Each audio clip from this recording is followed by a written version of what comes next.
El Atlético de Madrid, en primer lugar, en mi casa. Desde que tengo uso de razón y me puedo acordar, siempre he visto con una camiseta del Atleti, un balón y bueno, creo que eso al final pues te marca, ¿no? El Atleti es como una droga, ¿no? Es difícil desengancharse de la pasar de las cosas que tiene, ¿no? Yo creo que hay que echarle mucha imaginación para ser atlético. Si no le echas imaginación, le tienes que buscar el lado bueno siempre a todo. Aprendemos a ser optimistas. Claro, el niño del Atleti es el que más sufre siempre de la clase, ¿no? Pero luego es muy difícil quitártelo de encima. Existe una gran diferencia de lo que es un seguidor del Atlético de Madrid a lo que es un seguidor de cualquier otro equipo de fútbol.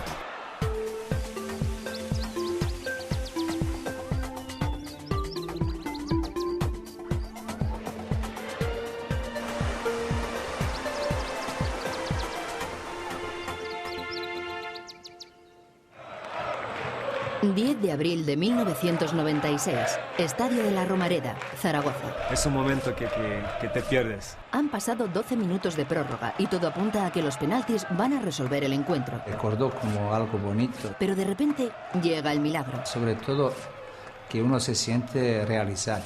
Geli avanza por la derecha, se desmarca y coloca el balón en el área. Un partido de tanta emoción, de tanta tensión. Pantic remata de cabeza. Gol. Los aficionados saltan enardecidos. Pantic lo celebra quitándose la camiseta. No me lo explico cómo hice de quitar la camisa después de marcar el gol. Y las niñas me están preguntando, pero papá, ¿por qué has quitado la camisa? Queda feo. El Atlético de Madrid acaba de ganar la Copa del Rey. El equipo perdedor es nada menos que el Barcelona de Johan Cruyff. Unos días después, los rojiblancos completan la hazaña haciéndose con el título de Liga.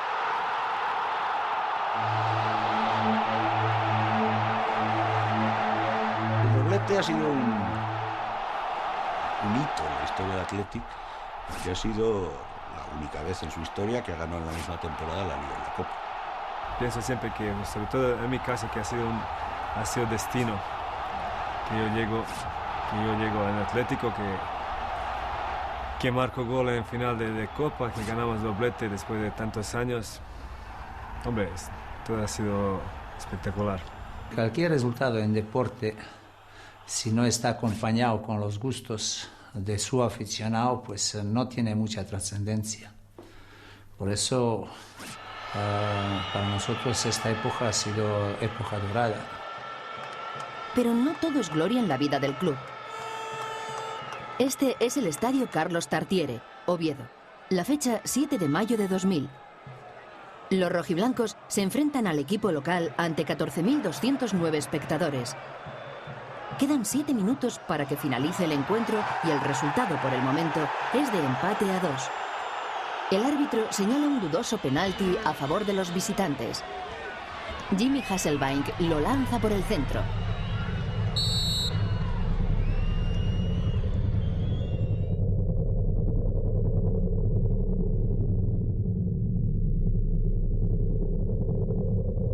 Falla.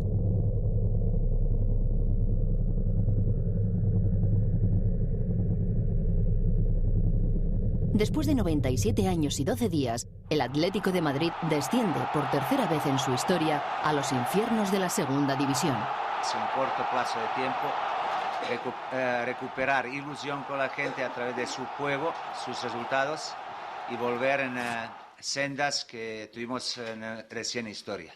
El palo ha sido tan gordo que ni los más pesimistas podían suponerlo, ¿no? Penas y glorias. Así es la centenaria historia del Atlético de Madrid. En total son 9 campeonatos de Liga, 9 Copas de España, una Recopa y una Copa Intercontinental. Quizá no sea el palmarés más envidiado del fútbol, pero el Athletic puede presumir de algo que sin duda tiene en rigurosa exclusiva. La afición del Atlético de Madrid es una gran afición, por no decirte la mejor afición de España. Es la envidia de todos los equipos de fútbol en cuanto a la afición y yo creo que es uno de los pilares importantes en los que se sujeta este equipo. Por el Atlético, todo lo que sea, es poco. El ser del Atlético de Madrid es una forma de vivir, de entender la vida. Haya lo que haya, el Atlético para mí es el Atlético. Y no son solo palabras. Durante la amarga experiencia del equipo en segunda división, el número de socios del club se multiplicó por 2, acontecimiento sin precedentes en el fútbol español y prueba indiscutible de que los aficionados rojiblancos están a las duras y a las maduras, escribiendo la singular biografía de su equipo mano a mano con sus protagonistas. Esto está claro. Estos son algunos de los jugadores atléticos más emblemáticos de todos los tiempos. Entre todos suman 2.404 partidos, 659 goles y 75 años de historia. Este me enseñó a mí Adaleña, fíjate, Adrián. Es que tú me enseñaste Adaleña. Y tú me enseñaste, dice. Aquí está la historia del club. El club ha sido el Atlético de Madrid históricamente. Algunos son auténticos ídolos mediáticos.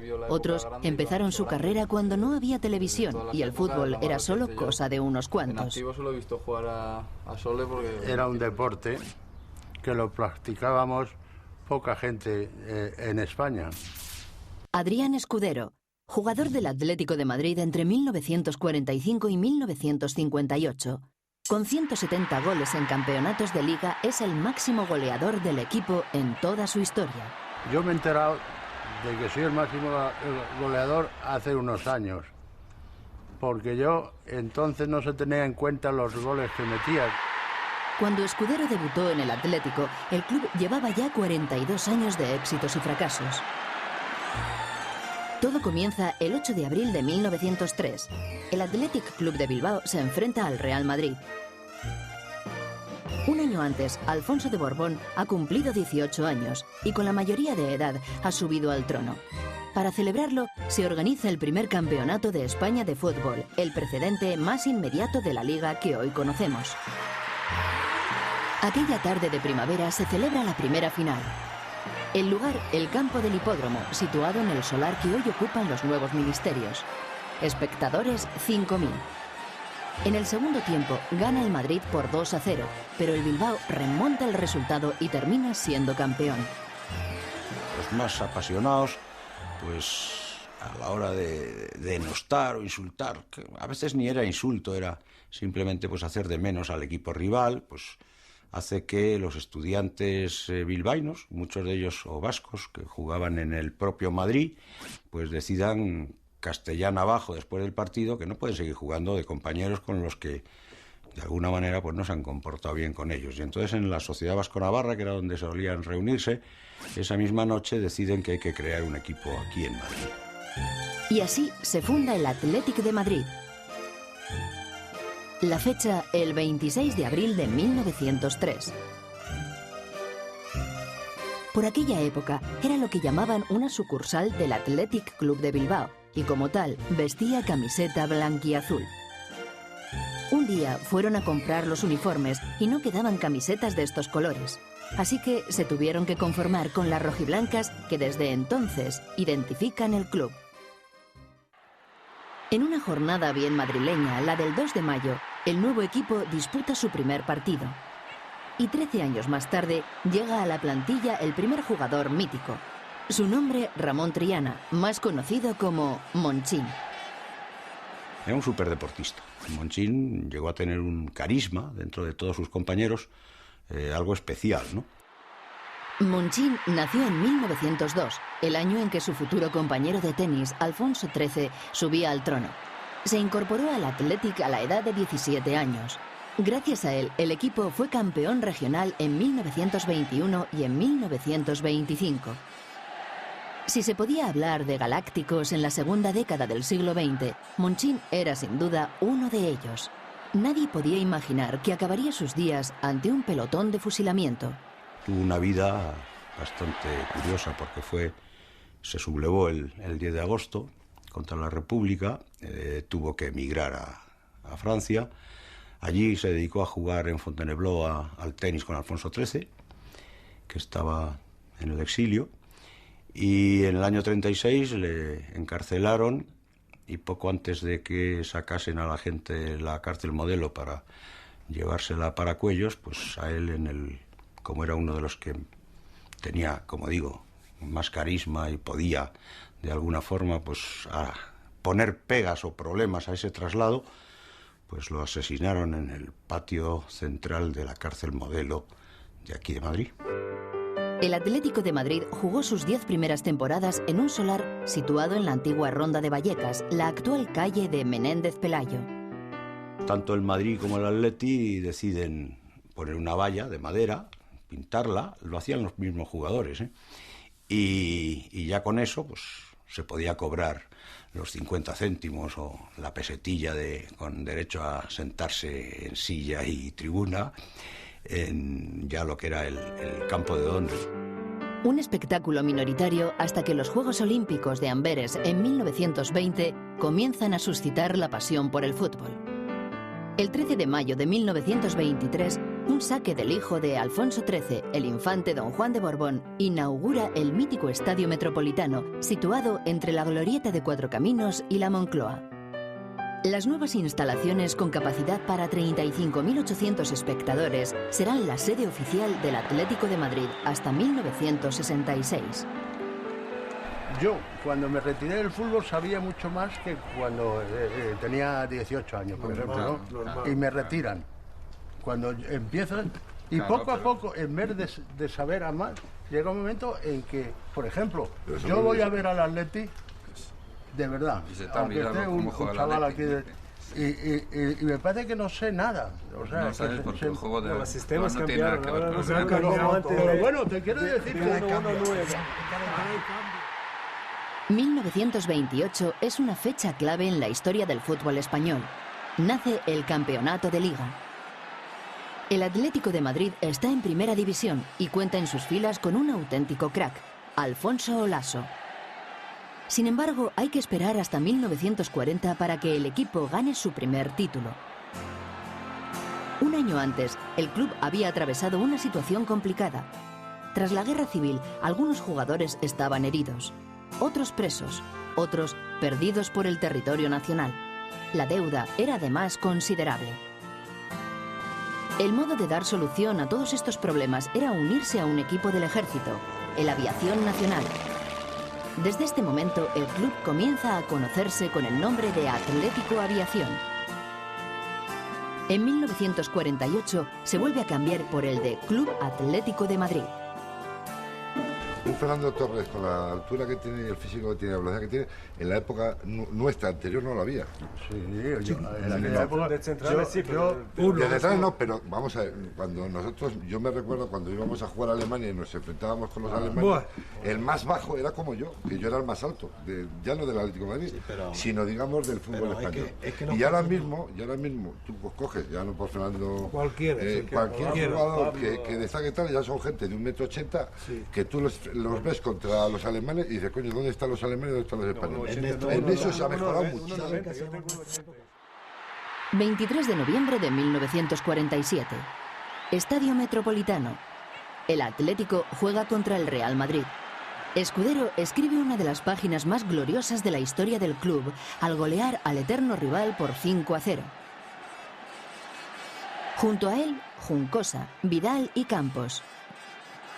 Al día siguiente, el diario Pueblo dice que todos han jugado como la seda y les bautiza en consecuencia.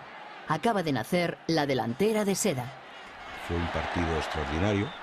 Es el primer duelo de eternos rivales que yo he visto. Yo era un niño, por supuesto. Y fue la primera vez que en España un equipo, concretamente el rival, que era el Real Madrid, usó números en la espalda.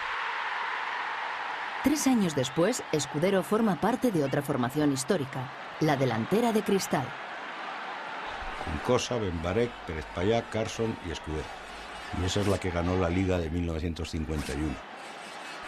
Y la llamaban de Cristal en contraposición a la de seda, yo creo que por las medias de las mujeres. Hay quien dice que era porque era muy frágil. Yo no estoy muy convencido de eso. El único que quizá tuviera más temor de esos 5 al choque o eso era Benbarek, porque ya era un señor mayor y además, bueno, pues se jugaba, en cada entrada del contrario se jugaba el pan de sus hijos. Aprendí muchas cosas de ti, ¿eh? Y una de ellas ya sabes cuál es. El otro día, la planchita. ¿El qué? La cremita. De Nivea. Crema Nivea. Nivea. No, este ha sido el primer metrosexual que ha habido en España. No, no es verdad eso. ¿Cómo que no? He sido... Pues si tú te has dado quema desde que tenías 13 años. He sido el armario de toda la plantilla del Atleti. Tenía un compromiso. Oye, ¿puedo coger un poquito de colonia? Coge lo que quiera. Fue de los pioneros que llevaba su neceser en la mano. Pero, el primero. 1953. El Atlético de Madrid cumple sus bodas de oro. Es el año en el que se incorpora al equipo la gran estrella de la década. Los jueves, al segundo año de estar en los juveniles, con 16 años, Elenio Herrera me llevaba a jugar los jueves con el primer equipo y ahí empezó ya mi lucha un poco, que me vaya conociendo y cosas de esas, ¿no? Enrique Collar, el niño de la época. Jugó en Primera División desde 1953 hasta 1968. Marcó 104 goles. Disputó 470 partidos. Collar, junto a su compañero Joaquín Peiró, formó un temible dúo. Pronto se les empezó a conocer como el ala infernal. Es un hombre que le dio a esa banda izquierda pues algo especial, ¿no? Era un hombre con rapidez, con regate, incluso para cuando jugó en aquella época los jugadores jugaban muy pegados a la banda, pues era incluso un hombre con gol, ¿no? O sea, Enrique Collar es un jugador, bueno, que a lo mejor podemos estar hablando del mejor extremo izquierda que ha tenido el Atlético de Madrid en toda su historia. Había grandes equipos. En España se puede decir que había 7-8 equipos que se podían tutear de aquella época, pero el fuerte de todos ellos yo creo que era el Atleti de Madrid, que quedó campeón la temporada 49-50 y 50-51 de las dos ligas, y creo que era el equipo indiscutible de España, el mejor equipo de esa época. En los 15 años que Collar jugó en el club, el Atlético consiguió 3 copas del Generalísimo y un campeonato de Liga.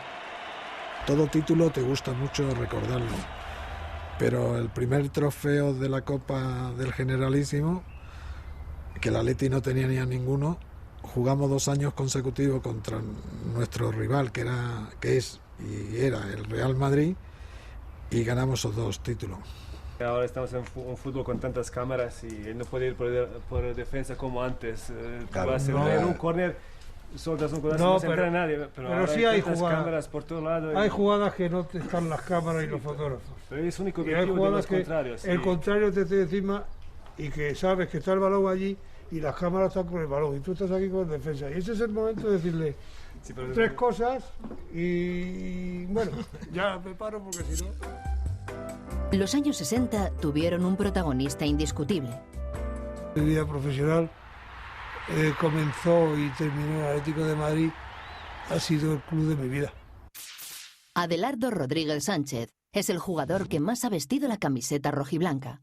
551 veces entre 1959 y 1976. Hay que tener un poco de mala leche, con perdón, ir a por defensa y se ha acabado y ya te respetan. A José decía, ay, perdona, ¿qué coño perdona? Hay que perdonar. Dale por todos lados. Porque No, es que si no, pero te dan patadas y te dan corazón y te dan todo. Adelardo tuvo una carrera intensa. Durante sus 17 años en el Atlético de Madrid, el club se hizo con 3 títulos de Liga, 5 de Copa, una Recopa y una Intercontinental. Hay partidos importantes, sobre todo cuando se consiguen títulos son muy importantes. Pero yo tengo especial cariño primero por la Intercontinental, que yo era capitán y levanté la copa y es otra vez, vuelvo a decir, un orgullo.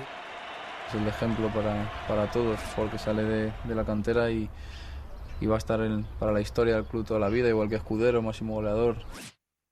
El 2 de octubre de 1966 se inaugura el Vicente Calderón.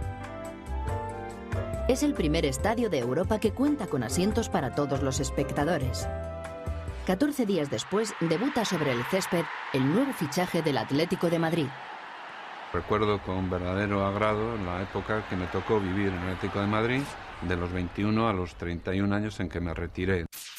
José Eulogio Gárate Ormaechea, para muchos el mejor jugador de la historia del club. Jugó 327 partidos y marcó 136 goles entre 1966 y 1977.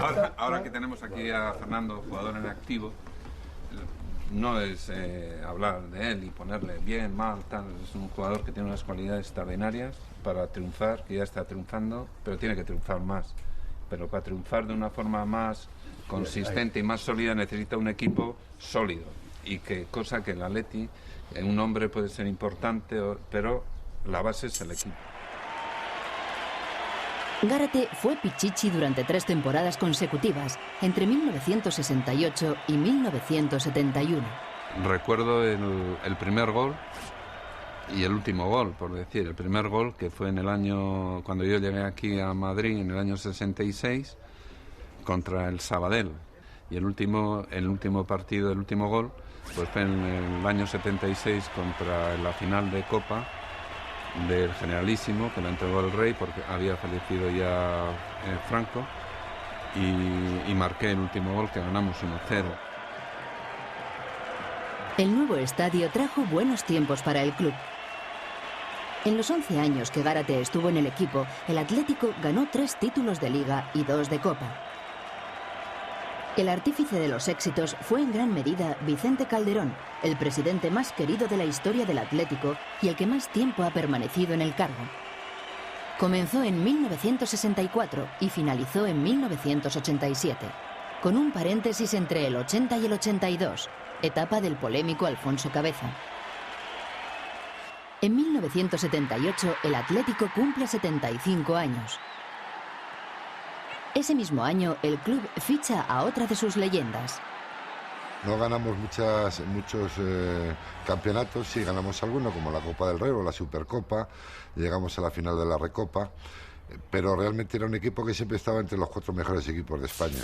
Juan Carlos Arteche fue central del equipo entre 1978 y 1989. Jugó 393 partidos y metió 22 goles. Yo cuando veo jugar al equipo, independientemente de que hace falta retoques para consolidar lo que tú estabas hablando, yo creo que el equipo está ansioso. En el juego es un problema de ansiedad, de querer, a veces vamos demasiado rápido y se rinde menos. Y por eso hace falta un poquito, porque yo creo que el equipo está a punto de poder estar donde está, pero le falta quizá a lo mejor a un par de jugadores con que den esa tranquilidad. El secreto que tiene que tener el Atlético. Arteche era un jugador visceral que transmitía fuerza a todos sus compañeros. El 70% de los jugadores que jugaban en el Atlético de Madrid eran gente que había salido de las categorías inferiores, y entre ellos y 4 personas que habíamos venido de fuera conseguimos pues hacer un equipo competitivo. No ganamos muchos campeonatos, sí ganamos algunos, como la Copa del Rey o la Supercopa, llegamos a la final de la Recopa, pero realmente era un equipo que siempre estaba entre los 4 mejores equipos de España. Tras los discretos 80, llega la apoteosis del Atlético de Madrid. Me siento tan contento y tan orgulloso de estar en tan poco tiempo en un club tan grande y dejar la huella, como se dice, tan fuerte para que todos los aficionados todavía se acuerdan de mí, como se dice, de bien. Milinko Pantic jugó 139 partidos, marcó 38 goles. Pienso siempre que, sobre todo en mi caso, que ha sido destino, que yo llego en Atlético, que marco gol en final de Copa, que ganamos doblete después de tantos años. Hombre, todo ha sido espectacular. El Atlético de Madrid es un equipo especial, tan especial que sus más grandes triunfos son solo comparables a sus más grandes fracasos. Al final de la temporada 1999-2000 no quedaba ni rastro de la euforia que había suscitado el histórico doblete del 96.